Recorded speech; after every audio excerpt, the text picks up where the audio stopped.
Assalamualaikum warahmatullahi wabarakatuh.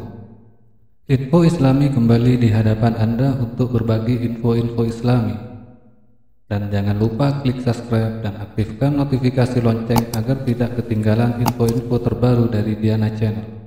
Inilah amalan bertabur pahala. Satu hurufnya diganjar 10 kebaikan. Pernahkah Anda membayangkan bagaimana Allah Ta'ala melipat gandakan pahala sesuai kehendaknya? Jangan berkecil hati jika amalan kita sedikit atau barangkali terasa berat untuk beramal. Islam melalui petunjuk Nabi Muhammad SAW memberi kabar gembira bagi umatnya yang ingin mendulang banyak pahala dengan cara mudah. Hanya dengan membacanya setiap huruf mendapat ganjaran 10 pahala kebaikan. Apakah amalan yang dimaksud? Mari kita simak hadis Nabi berikut ini. Dari Ibnu Mas'ud radhiyallahu anhu berkata bahwa Rasulullah sallallahu alaihi wasallam bersabda, barang siapa membaca satu huruf dari kitab Allah Al-Quran, maka baginya satu hasanah atau kebaikan, dan satu hasanah itu sama dengan 10 kali lipatnya. Aku tidak mengatakan alif lam mim, tetapi alif satu huruf, lam satu huruf, dan mim satu huruf. Hadis riwayat At-Tirmizi. Imam Syafi'i mencatat ada 1.027.000 huruf dalam Al-Quran. Syekh Maulana Zakaria Al-Qondahlawi dalam kitab Fadail Al-Quran menjelaskan, sesuatu ibadah itu baru dihitung sebagai suatu amalan jika dilakukan secara utuh atau keseluruhan. Tetapi tidak demikian dengan amalan membaca Al-Quran. Setiap bagiannya akan dinilai sebagai satu amalan, sehingga membaca satu huruf pun tergolong satu hasanah atau kebaikan. Bagi setiap satu kebaikan dijanjikan pahala berlipat oleh Allah sebagaimana firman-Nya. Barang siapa membawa amalan baik, maka untuknya pahala 10 kali lipat amalannya. Quran Surat Al-An'am 160. Tambahan 10 kali lipat ini adalah yang terendah, karena Allah melipat gandakan pahalanya dengan kehendaknya. Allah berfirman, Allah mengandakan atau ganjaran bagi siapa saja yang Dia kehendaki. Surat Al-Baqarah 261. Pemisalan bahwa setiap huruf Al-Quran dinilai satu kebaikan telah disabdakan oleh Rasulullah Sallallahu Alaihi Wasallam, sehingga alif lam mim berisi 30 kebaikan. Jika yang dimaksud adalah alif lam mim permulaan Al-Baqarah, berarti hitungan pahalanya 30, dan jika yang dimaksud adalah alif lam mim permulaan surat Al-Fil, dengan menghitung jumlah huruf yang dilafadzkan menjadi 90 pahala. Imam Al-Baihaqi meriwayatkan, aku tidak mengatakan bahwa bismillah itu satu huruf, tetapi ba, sin, mim, dan seterusnya adalah huruf-huruf yang terpisah. Mari kita hitung, jika total huruf Al-Quran berjumlah 1.027.000 huruf. Beruntunglah mereka yang menghatamkan Al-Quran setiap bulan atau setiap pekan. Kalau satu huruf diganjar satu kebaikan dan dilipat gandakan menjadi 10 kebaikan, dari Allah Ta'ala coba hitung 1.027.000 huruf dikalikan 10. Berapa banyak pahala yang kita dapat jika membacanya dalam keadaan ikhlas, mengharap ridhonya. Hitungan ini bisa jadi tidak berlaku, sebab Allah Ta'ala yang Maha Pemurah akan memberi pahala tanpa hitungan. Semoga saja kita termasuk golongan orang-orang yang senang membaca Al-Quran dan mengamalkannya. Apalagi jika kita mampu menjadi hafiz atau hafizah, banyak sekali keutamaan yang akan kita dapatkan.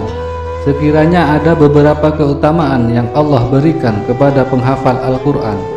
Sekiranya ada beberapa keutamaan yang Allah berikan kepada penghafal Al-Quran dengan beberapa kekhususan di dunia dan di akhirat, antara lain: yang pertama, didahulukan menjadi imam sholat berjamaah. Dari Abu Mas'ud radhiyallahu anhu, Nabi sallallahu alaihi wasallam bersabda, yang berhak jadi imam adalah yang paling banyak hafal Al-Qur'annya. Jika dalam hafalan Al-Qur'an mereka sama, maka didahulukan yang paham dengan sunnah, dan seseorang tidak boleh menjadi imam di wilayah orang lain. Hadis riwayat Ahmad. Yang kedua, diutamakan menjadi pemimpin. Ketika Umar radhiyallahu anhu menjadi khalifah, beliau menunjuk Nafi bin Abdul Haris untuk menjadi gubernur di Mekah. Kemudian Umar mengatakan bahwa Nabi sallallahu alaihi wasallam pernah bersabda, sesungguhnya Allah mengangkat sebagian kaum berkat kitab Al-Quran, dan Allah menghinakan kaum yang lain karena Al-Quran. Hadis riwayat Ahmad 237 dan Muslim 1934. Yang ketiga, selalu ditemani malaikat. Dari Aisyah radhiyallahu anha, Nabi sallallahu alaihi wasallam bersabda, orang yang membaca dan menghafal Al-Quran, dia bersama para malaikat yang mulia. Sementara orang yang membaca Al-Quran, dia berusaha menghafalnya, dan itu menjadi beban umat, maka dia mendapat 2 pahala.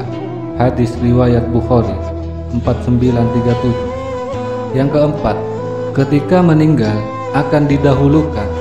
Jabir bin Abdullah radhiyallahu anhu pernah bercerita, Nabi sallallahu alaihi wasallam mengabungkan 2 jenazah Uhud dalam 1 kain kafan. Setiap orang yang memakamkan, beliau bertanya, siapa yang paling banyak hafalan Qur'annya?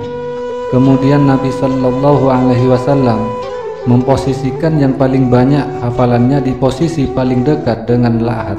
Lalu beliau bersabda, saya akan menjadi saksi bagi mereka kelak di hari kiamat. Hadis riwayat Bukhari 1343 dan Tirmizi 1053. Yang kelima, kedudukan di surga.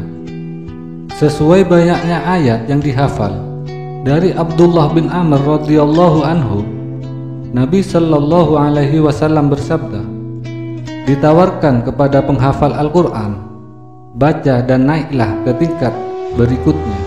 Dulu kamu mentartilkan Al-Quran ketika di dunia, karena keberadaanmu di surga setingkat dengan banyaknya ayat-ayat kamu yang hafal. Hadis riwayat Abu Dawud 1466, Tirmizi 3162. Yang keenam, Al-Quran akan memberi syafaat.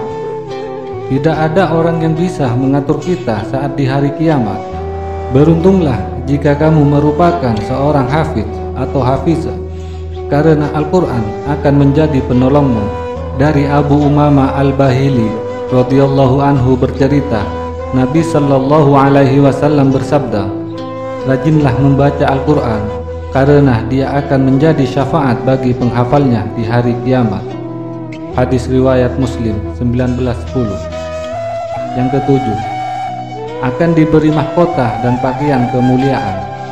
Ini adalah keutamaan yang sangat istimewa jika kita mampu menjadi penghafal Al-Quran. Dari Abu Hurairah radhiyallahu anhu, Nabi sallallahu alaihi wasallam bersabda, Al-Quran akan datang pada hari kiamat. Lalu dia berkata, ya Allah, berikan dia perhiasan. Lalu Allah memberikan seorang hafiz Al-Quran mahkota kemuliaan. Al-Quran meminta lagi, ya Allah, tambahkanlah sesuatu. Lalu dia diberi pakaian perhiasan kemuliaan. Kemudian dia minta lagi, ya Allah, ridhoi dia. Allah pun meridhoinya. Lalu dikatakan kepada hafiz Al-Quran, bacalah dan naiklah, akan ditambahkan untukmu pahala dari setiap ayat yang kamu baca.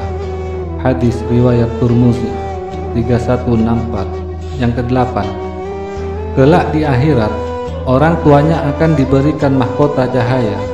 Poin terakhir ini akan menjadi hadiah yang sangat berarti bagi orang tua kita nanti. Dari Buraidah radhiyallahu anhu, Nabi sallallahu alaihi wasallam bersabda, Siapa yang menghafal Al-Quran, mengkajinya, dan mengamalkannya, maka Allah akan memberikan mahkota bagi kedua orang tua dari cahaya yang terangnya seperti matahari, dan orang kedua orang tuanya akan diberi pakaian yang tidak bisa menangani dunia. Kemudian orang kedua orang tuanya bertanya, "Mengapa saya sampai diberi pakaian semacam ini?" Lalu disampaikan kepadanya, "Disebabkan anakmu telah mengamalkan Al-Quran." Hadis riwayat Hakim. Kenikmatan yang luar biasa bukan jika kita mampu menjadi hafiz atau hafizah. Semoga Allah meridhoi kita menjadi penghafal Al-Quran. Wassalamualaikum warahmatullahi wabarakatuh.